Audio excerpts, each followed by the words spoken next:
Ah, yes. Welcome to Transylvania.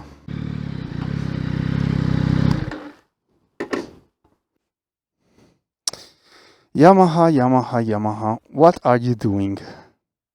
So, yeah, let's talk about the XSR 900. I bought this bike about 2 months ago.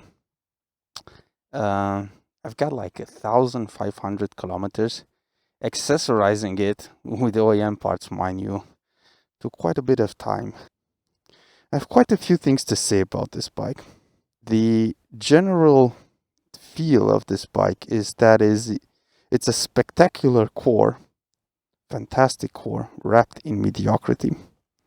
I like to start off with the negative aspects about the bike, then touch upon the positive things, and then wrap up with my personal feelings or suggestions regarding this platform and my opinion if you should potentially buy it or consider it. Yeah, but let's dive into it. Let's begin with the negatives. There are two fundamental problems with this bike. One of them you can address by throwing money at it, the other one not so much. The first thing is the seat, and I'm not talking about the looks of it. The seat is absolutely dreadful. Like, this has to be one of the worst seats I've ever sat on, by far. It is a piece of wood with a bit of cushion, like really non-existent, wrapped in what has to be the crappiest fiber, whatever this is, mesh possible. I like the stitching and the embroidery, but the quality, the overall quality of the seat and your interaction with it is it's a nightmare. This has to go, or potentially change it, add some gel or something to it, just make it more practical. Because believe me, when you try this bike out, and I encourage you to go into a dealership and just sit on it, it is the first thing that will shock you, let's say, the sitting position. And the quality of the mesh that's on it, well, you can see it's really, this is not it being soft, this is it not being tight. It doesn't tight the piece of wood that's actually behind the seat. Like I said, the only seat I can say that is worse or comparably worse to this is probably the KTM seat. Yeah, this was like I had the GoPro mount heat up under the sun, and I've basically left it on the seat, and it melted the seat cover. Great. Now it doesn't matter. It's a cheap, ultra cheap seat cover, but damn, Yamaha, you really screwed up on the seat, like by a lot. And then the second problem is the steering lock. The steering column, this is at its max travel. It is completely maxed out. Absolutely dreadful. Like, this thing has the turning circle of a car. It's bad. It's really bad. And the MT-09, I assume it's the same fork and everything.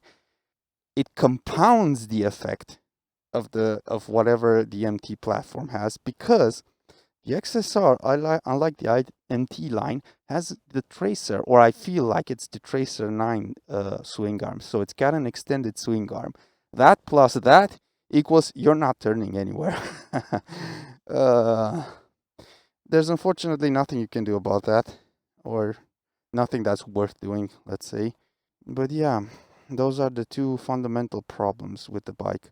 I expect that seating options will become available readily, probably something that adds like a nice cowl to it, but besides that, yeah, it's kind of crap. What I really like about it, I'm gonna show you the key latch is the seat latches under the license plate or part of the bike. But what I really like about it is you can't see this, but it's like a flat. It's really flat. So you can easily add like a plastic cowl over here and have like a nicer seat. Yeah, you can do things with it. The platform itself, they haven't the hump unfortunately is in the plastic shell of the seat, which also means that if you take if it's not the cushion that bothers you, this piece of wood and plasticky piece of wood that bothers you, you can have the padding removed and restitched this form and keep the shape of it. But if you want to change it, you have to get a whole new seat complete. You can't just send this out for padding, repadding and restitching. You have to change the design of the seat. So that's going to cost a bit more, I assume. Like getting a whole new seat frame that you would then put the padding on. Yeah. The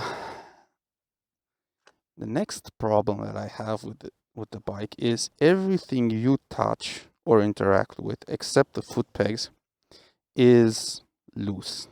Like, I'm not even gonna talk about this wheel. It has to be objectively the worst input method on all the bikes in the entire surface of this earth. This is really bad, Yamaha. You really screwed up the implementation of that knob, that control wheel. But yeah, everything you touch, there's play in it. It's the button, the start-stop button. Thank God that's not that bad. But everything else is mushy. Look at this, right? There's play in it, and through gloves, it's weird that you can feel it. You can feel the play, and it's not just like it's. For example, in this case, it's not like it's left or right, right? When you could say that if you're pushing through the glove, it doesn't bother. No, it's a general play. Like it's everywhere. It's up, down, left, right, sideways, right? So take it for what it is. The problem is what really surprises me is if you buy the R1M, the top of the line Yamaha, you spend the most money you can spend on a Yamaha. You get the same switching, the same gears, the same buttons. Everything is generally the same. And maybe you're saying, okay, but that's a race bike, so they don't really care. Fair enough, good point. MTO10, same switches. Why? I mean, it feels like they built the switches to break or take profits on the least expensive model and then just reused it up the line or down the line. Basically, I was expecting more from the general feel of the bike. I have the upgraded levers. They're quite expensive here. They're like 170 euros a piece, a bit north of 170 euros a piece. But yeah, the levers are okay. The Brembo Master Cylinder really is really snug. The clutch feel isn't that great. It's probably out of the modern bikes, it's that I've had. It has to be the hardest of the bunch. It's not bad, right? It's a clutch lever with the quick shifter that's on this bike implicitly. It's not. You're not gonna be bothered by it that much. I personally wouldn't even buy the upgrades if I knew what I knew now. I will definitely get the brake lever, but the OEM stock clutch lever, it's fine, doesn't matter. But my next problem with it, and here's where we get into the real aspects of it that I do not like about the bike. I personally like the bike infotainment and control media center to be useful. That's why, for example, I think BMW and Ducati are really, really good at pampering you with niceties, and it's really nice, really, really nice. But then take something like Aprilia that's not as nice, but beyond what the BMW or Ducati does in terms of functionality and usefulness, right? So I can see the design choices behind those particular implementations. I do not see this the Yamaha implementation screams of good enough, or let's copy the other guy's homeworks, but don't copy the whole thing, right? Just leave the problem unsolved. Take it 80% of the way there, and then whatever. It's fine. Mediocrity, that's what it is. the screen itself is super small. Like, you can buy, I think the Ninja 650 from Kawasaki, which is like a 3-4 year old bike, 3 years, I think, the platform itself, that has a better screen than the MT-09 and the XSR 900. I do not like the I do not like the information it provides and how it presents it. I do not mind the upper part, mind you. I feel like that's okay. It's clear and nice. RPM, gear position, if the quick shifter's on and off, and the speedo. That's nice, no problem. But everything under the first line is somewhat problematic. For example, you only get two pieces of information, let's say customizable information. It's this upper top part or this lower top bottom part. And if you have fuel and engine temperature, that's basically what that is. You can't you can only pick, you're gonna pick fuel, let's be honest. So you're left with one more piece of information. Like, you can either have the odometer or a trip meter or fuel average or something. You're not going to pick fuel average at this point. If you only have two pieces of information that you can pick from, it's quite, yeah, you're just going to use it to scroll through. You might as well add it in a menu that I can access while I'm standing. But realistically, what I feel like they should have done with all the real estate that they have here, and I've read the manual, that place is relegated for issues, right? But do Ducati or do BMW, like, take pieces of information out of it or add them dynamically based on conditions. So for example, the air temperature, the outside air temperature, it's obviously the sensor is faulty. It's not 30 degrees, not faulty, but because I ran the bike, well, not faulty, but because I ran the bike, the sensor reads higher. It's placed in a position that's closer to the engine, so that's not ideal. It's definitely not 30 degrees Celsius outside. You would boil. But yeah, put that somewhere else, somewhere here. Take out the RPMs, put it there. I don't care. Do more with this real estate, even if it's super small.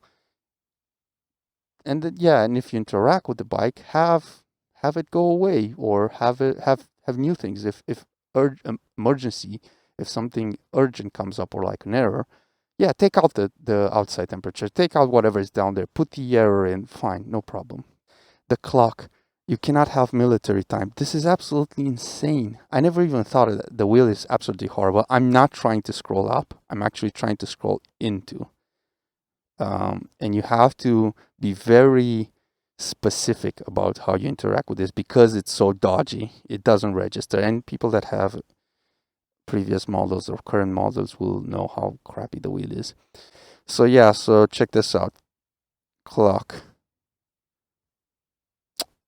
That's all you have. That's literally all. I cannot sit 24 hours anywhere. Military time, please. 2022, guys. 2022. Anyway, if you have an LCD, just use it. Do better. Do more with it. For example, the cruise control. You can activate it and set it to a speed, but you don't know what that speed is, right? If you increase or decrease the... I hate to playing those buttons. If you increase and decrease the speed, it doesn't tell you what the new targeted speed is. You don't know if the bike's gonna gun for 150 kilometers, 140 kilometers, 130, 100, right? It's the little things that they missed out. They took the feature from 0 to 80, and then the last 20% of it, they said, we're good. Put it in, done. The other thing that I hate about the control schemes of the bike, and this is something that you will, or I and you will eventually get used to, but they're design choices that feel like they've been done for the sake of being different without any benefit to it, right? I understand when you change something that's a staple of the industry, but there's a reason behind it. You have like a specific reason. There is no reason for the pause light to be the mode switch. button. And this is one of the better buttons on the bike in terms of feel. It's not hard, it's just right, but it's useless. You never press that button, or you press it so rarely it doesn't even matter, right? So, and then your pass is here. Everything to do with the lighting is here. It's right above the signal indicator. When you want to quickly signal to someone, right? You can't. You have to do the, yeah, it's jank. And there's no reason for that. Yamaha, there's virtually no benefit. Within this price range, you get something like, for example, the Aprilia 660 platform. That came out the same year that this platform came out, right? The MT-09. This is basically a newer MT-09 because they took the platform from the MT-09 and they designed something that's different. But the functionality, the electronics are pretty much like the MT-09 SP's ones. So yeah, so the Aprilia came out the same year, and the difference between the Aprilia's infotainment screen and the Yamaha's is night and day. Like, once you get used to that D-pad control that you have to always go right, it's really, really nice. One more negative aspect of the bike that does actually bother me, but again, you can address this with money, and it's not bad, it's just not great, is the brakes, the braking system, specifically the front brakes. They're not that good. Compared to what I had on the Aprilia, on my previous bike, you can substantially feel this bike not wanting to brake, right? And that's a problem. These brakes are already worn in because I've ridden the bike. It's not off the shelf. I did the braking service already. So I put the brakes through the paces, and even though you have the Brembo Master cylinder and have the premium Yamaha branded Gillies or however you want to call the levers, they're fantastic. It's not that. It's either something between, or the actual brakes themselves. I feel like it's one of those things that within this price bracket, I keep on referring to something like the Aprilia, you can get better for the same amount of money. What else can I say? General build quality isn't good. It's not bad either. It's just Yamaha. I wouldn't necessarily count this platform out just because of the things I just mentioned. The reason I'm mentioning them is because I feel like we should demand more from our most beloved manufacturers, right? So people love Yamahas. They're great. They're indestructible. Their engines are fantastic, and I will credit the engine. We'll go into the positives in a bit. But the minor aspects, they can do better with very little effort. So they should. I would like us to kind of encourage them to go the extra meter, not even mile, meter, just one. And the last negative aspect of it, but I don't know how to frame this. The problem is it might be my model. It might be specific to my model. Like, none of the things I've mentioned, they're kind of general, right? Yamaha specific even more than the XSR 900 line. But the quick shifter, it's both a super, super, super positive aspect of the bike and one of the negatives aspects of the bike, and that is the downshifts. Downshifts are absolutely crap. The fuel cutoff is terrible. The timing is terrible. When you're higher in the RPMs, it does work better, but not. I mean, it's not good. it just works better. It has like a notchy feel, but not like the Aprilia where you get that satisfying click that when it notches into that the lower gear. You don't get that here. You get more of a. It's like it jams on you, right? It's like, no. So downshifts are substantially different than upshifts. I would say that Yamaha needs to rethink their downshifts a bit, or if it's just a problem with my bike, then it's a problem with my bike. But yeah, there's a substantial difference. It even locks up from time to time. Like, And it's really bad, because if you expect it to downshift and it doesn't, it remains in that weird state when you can't even upshift or downshift. You have to engage the clutch and perform the shift manually, force it through, and it sucks. It really sucks. It ruins the moment. One more thing before we go into the positives. This is kind of a transitionary thing. The looks of it are subjective, right? But to be fair, objectively, I do like. It's the reason why I didn't buy an MT-09. I've seen it in an ad, in essence, and once I've seen it, I said that's what I need. I want to try out the naked.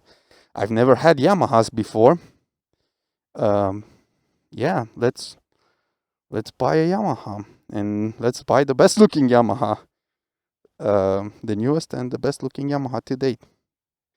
It definitely outclasses the MT-09 or any of the MTs, even the MT-10, in terms of pure looks. And now I'm going to talk about the positive aspects of it, starting with what I think is the best aspect of this platform, and that is the engine. Dude, you could be in fourth gear, under 3,000 RPM in the city, and the engine doesn't jolt, doesn't stagger, it's better than the BMW 1000R. Like, it's really, really smooth and nice. I absolutely love it. Now, this isn't particularly designed, a bike that's particularly designed for city riding, but it really shines. Suspensions. I feel like the suspensions are a good thing on this bike. I've seen online people that complain. They say that the general suspension works is or could be better. Yeah, I guess, like, you could say the same for almost any bike that's not in the really, really high end brackets, like 20,000 euros. You could say that you could upgrade the suspension, but the firmness of it, it's a bit more firm. I like firmer bikes because, again, my previous bikes were more race oriented, and I do love, in general, I do love stiffer suspensions. And this suspensions, I had them adjusted, but very, very mild, or just a little, right? I just made them a bit harder and more specific to my weight, fixed the the static sag and whatnot.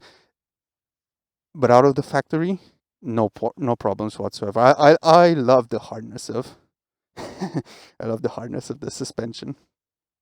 So I'm gonna chalk it up as a positive. But if you're a more, let's say, if you're more casual and you want a more chilled out experience, then maybe you could tune them, you can tweak them, or get other suspensions, I guess.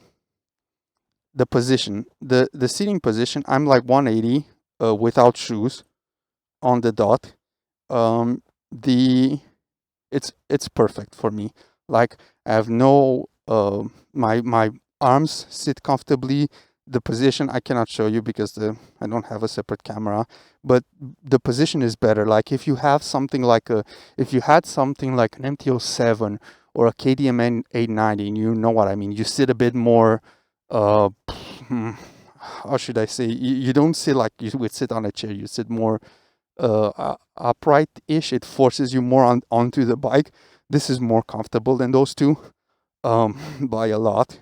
And if you fix the seat issue that I've previously mentioned, this is probably the most comfortable bike out of the lot. It's more comfortable in terms of position by a lot than something like an S1000R, which is very comfortable. Another aspect, a positive aspect of it that I want to touch upon, and it has to do with the engine, is the electronics pertaining to the engine. And I'm going to fire the bike up to quickly go through the menu, and then I'm going to take it out for a ride because I've been talking here for a few minutes and I'm done doing that. So in the manual TC settings is where everything pertaining to performance, where you can adjust whatever you can off the bike. And you get traction control, that slide control, traction control, slide control, and lift. The bike I can see they copied this over from the MT-09. I can see the MT-09 being a bit more wheelie prone. This, even if you have them like I do, this is my preferred setting. If you whack the throttle fully, like really hard and fast, you can get the bike to do a wheelie in first gear. It does wheelie, but it's struggling to do so. You have to clutch up for a more consistent wheelie or more stable wheelie experience. You definitely have to clutch this bike up. It's a lot less wheelie happy than the MT-09, and that's because I feel like it's because of the extended swing arm, and that, in my opinion, is a good thing. Generally speaking, if I wanted a wheelie bike, I'd probably buy something lighter, even lighter than an MT-09, something like an MT-07. I do not buy this bikes or this class of bikes for easy wheelie. But the lift control does prevent you from even at 1, it does prevent you from looping your bike, which is a fantastic thing. The most important setting that I feel like out of the bunch is the slide control setting. Like, if you have the wheelie control, even if you have it off, and you have these two settings at their max, which is 3 is the most intervention you can get. In most cases, it does prevent the wheel from even going up, right? So the interventions are quite profound, and I like that. I like it when there's a substantial difference between 1, 2, and 3, and that doesn't extend only to the manual TC settings. The TC modes, basically what you do is you get your manual, which I'm always in, or most of the time in. If I want to chill or cruise, I will probably shift it to TC mode too. 2 and 1 come presets. 1 is less aggressive, 2 is the most aggressive, so it will prevent you from sliding or having a bad day, basically. 1 is more forgiving, and then manual, which is my preferred option. And then using this useless button that I mentioned, absolutely useless because you're hardly going to touch this, is the D mode. You're probably going to be in this mode, you're probably going to be in this mode most of the time. The D mode is the power mode. And what I really like about this bike is, unlike, for example, something that it's both a positive and a negative aspect of the Aprilia, the 660 platform, you get so many settings. Like, I don't remember, you had like 8 or 9 pips of traction control and 3 levels of engine braking, which I feel like that's more justified. But anyway, you had a lot of options, and the difference between, for example, 7 or 6 or 6 or 5 is like what, 5%, maybe less than that. This is substantial, and because the bike isn't that powerful, like realistically it has about 105, 106 wheel horsepower, thereabouts. Having just 4 power modes spaced somewhat evenly feels like it's good. It's right. I feel like this aspect of the bike they got right. I don't know if other Yamaha models have the same range. I think they do. I think the R1. See, so for example, if you had an R1 and the modes are so substantial, like for example in mode 4, you would use this. Well, mostly never. Arguably, the manual says you should use it in rain modes. I'll be honest, the bike is so neutered. Like, I think A2 bikes are more, and that's a good thing. they're faster than this bike off the line. And generally speaking, the response time of the throttle is substantially neutered. It's fine. It's great for rain mode. Then if you bump it up to 3, the jump is substantial. 3 becomes more like I would say somewhere under an MT-07, maybe like a 500 class. The response sharpens up, but it's not super precise. It accelerates a bit faster from the get-go, but then it holds back or it feels like it holds back more once you get up into the rev range. So it's not just, maybe it's just as simple as they hold the power. They just hold the power. That's all they needed to do. But the end result is really profound and really good. So I like the power modes.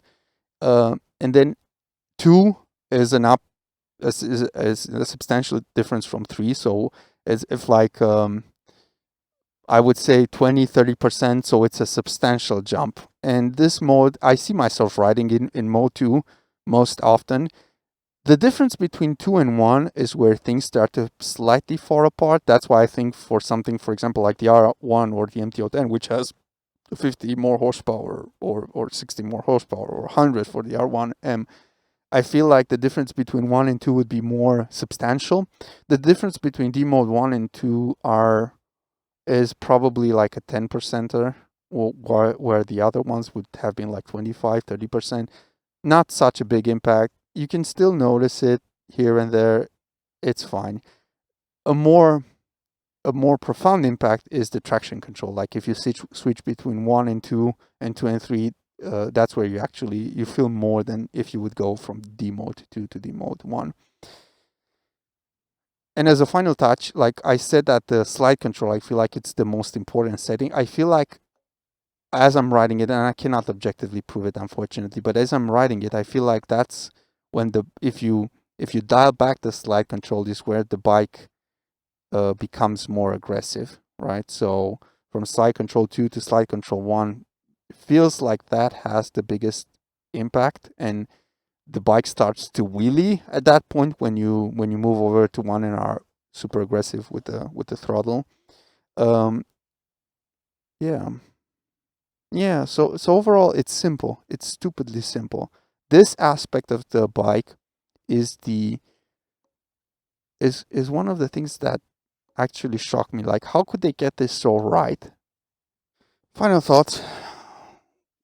Should you buy the XSR 900?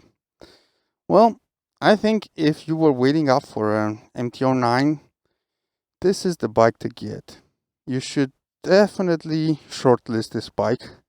If you're in the market for something new, but you're not sure or are on the fence about specific things, and you are willing to jump different categories of bikes, so if you're not interested in naked bike or a retro naked bike specifically, my personal opinion, I think that for something like, for example, the Aprilia Tuono 660 is a better value and a better package overall. And between that and this, I would take that. Other than that, there's nothing else to it, right?